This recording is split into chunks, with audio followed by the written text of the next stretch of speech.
Hay familiares de residentes que han llegado a verbalizar que sus padres, sus madres, terminan en una residencia que está gestionada por el patrón que en su día les explotó en una fábrica, ¿no? Porque hay que tener en cuenta que muchas de las empresas privadas que gestionan las residencias están montadas por empresarios que se han dedicado a otros sectores.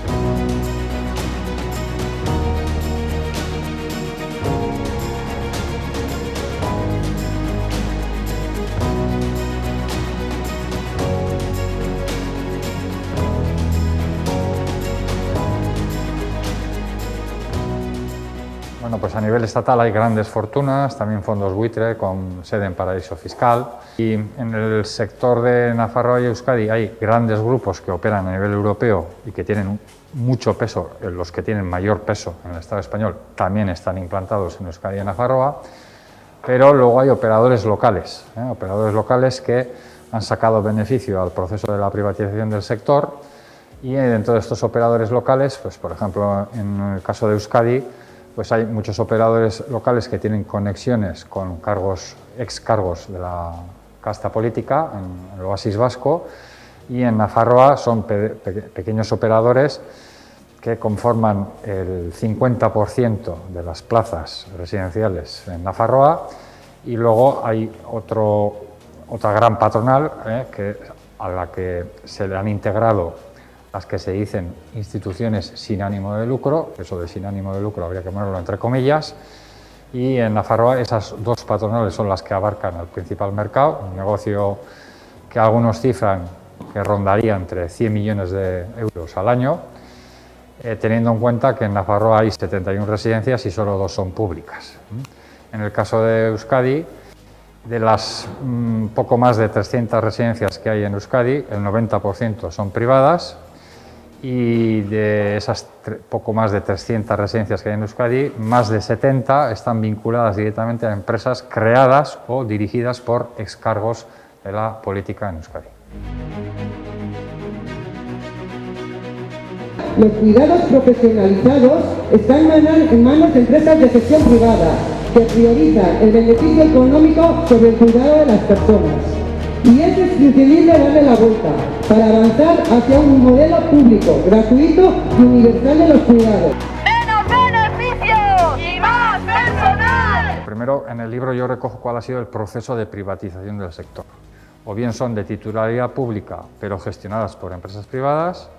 o bien hay plazas públicas que están concertadas con empresas privadas, y ha habido pues, un auge desde el año 90 hasta hoy en día, un auge enorme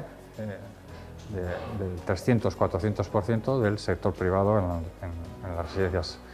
en Euskadi. Y en Nafarroa también ha existido ese proceso de privatización. Entonces voy recogiendo un poco cuál ha sido ese proceso de privatización y a quiénes han beneficiado. En el caso de Euskadi hablo de un informe del Ararteko que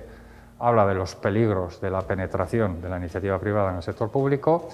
y en el caso de Nafarroa hablo también de otro informe del Defensor del Pueblo Navarro, donde habla pues, de cómo no solo se está dando una demolición del sector público en favor de lo privado, sino que además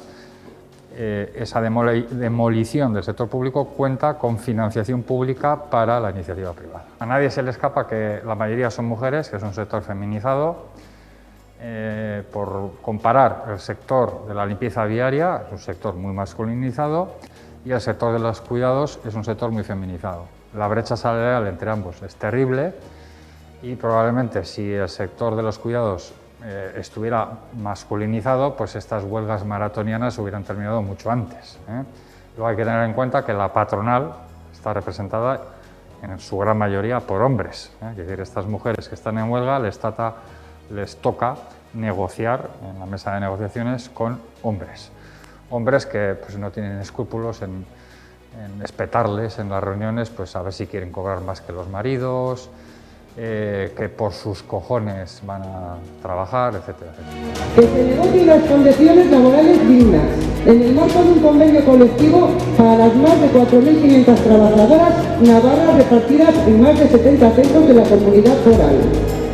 Un convenio que permita desarrollar a las plantillas un trabajo digno y que asegure una calidad del servicio para las personas usuarias de este sector de la tercera edad. Hemos modelo alternativo existe, en otros países fuera del Estado español tiene mucha referencialidad y mucho apoyo de la administración pública. En el Estado español no tanto, en Euskadi y en Nafarroa apenas, pero hay proyectos en el Estado español y, de hecho, en el libro pues, hablo de un mapa de proyectos alternativos al modelo vigente. Uno de los modelos es el modelo de co-housing, donde tiene sus referencias también en Nafarroa y en Euskadi, un modelo alternativo de residencia autogestionada que sirve para empoderarles y para dirigir sus propias vidas.